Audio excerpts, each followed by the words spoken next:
누군가 인터넷에 한 줄의 글을 올립니다. 이 사람 이런 행동을 했대.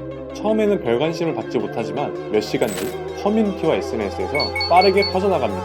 사람들이 몰려듭니다. 누군가는 분노하고 누군가는 비꼽니다. 어떤 사람은 그의 신상을 찾아내 올려놓고 또 다른 누군가는 이 사건을 정리한 영상을 만들어 유튜브에 올립니다. 이제 조리돌림이 시작됩니다. 누군가의 이름이 포털 실시간 검색어에 오르고 뉴스 기사까지 쏟아집니다. 몇 시간 전까지만 해도 평범했던 한 사람이 하루아침에 공공의 적이 됩니다. 일이 이렇게 커지고 나면 그 사람이 실제로 무슨 잘못을 했는지보다 그를 욕하는 것이 당연한 일이 되어버립니다.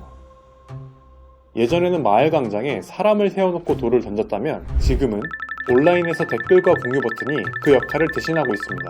사람들은 왜 이렇게 한 대상을 집단적으로 공격하는 걸까요? 오늘은 심리학과 사회학 연구를 바탕으로 조리돌림이 왜 한국에서 점점 더 심해지는지 이야기해보려 합니다.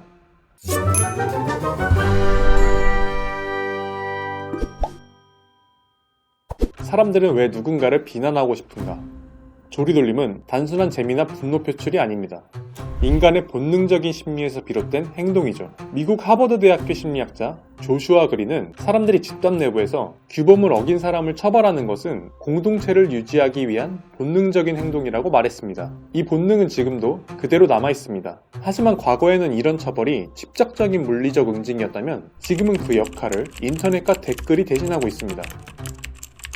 온라인에서는 왜 더 가격해질까? 현실에서는 누군가를 대놓고 욕하는 게 쉽지 않습니다. 하지만 인터넷에서는 다릅니다. 미국의 심리학자 필립 짐바르도는 익명성이 강할수록 인간은 더 쉽게 공격적인 행동을 한다고 말했습니다. 이를 비개인화 효과라고 합니다. 예를 들어 회사에서 동료가 실수를 했다고 해서 바로 그의 얼굴 앞에서 넌 진짜 한심하다, 사라져라 라고 말하는 사람은 거의 없습니다. 하지만 인터넷에서는 다릅니다. 상대방이 나를 알지 못하고 나도 상대방을 직접 대면하지 않기 때문에 비난의 강도가 훨씬 세집니다. 2020년 유튜브 뒷광고 논란이 터지자 사람들이 분노했습니다. 내돈내산이라던 제품들이 사실 광고였다는 게 밝혀지면서 소비자들은 신뢰를 배신당했다고 느꼈습니다. 신뢰를 기반으로 성장한 플랫폼에서 소비자를 기만하는 행위는 반드시 짚고 넘어가야 할 문제였기 때문입니다.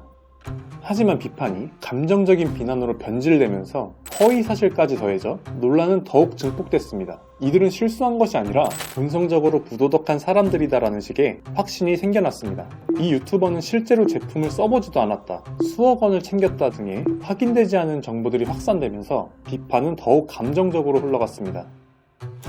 조리돌림을 하면 왜 기분이 좋아질까?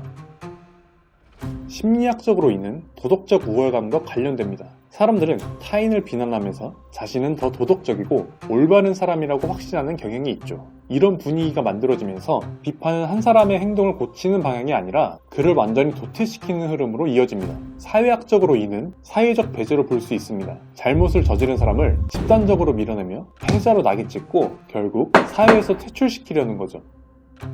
처음에는 책임을 져야 한다는 논리였지만 어느 순간 이 사람은 다시는 기회를 가져서는 안 된다는 분위기로 변해버리는 겁니다.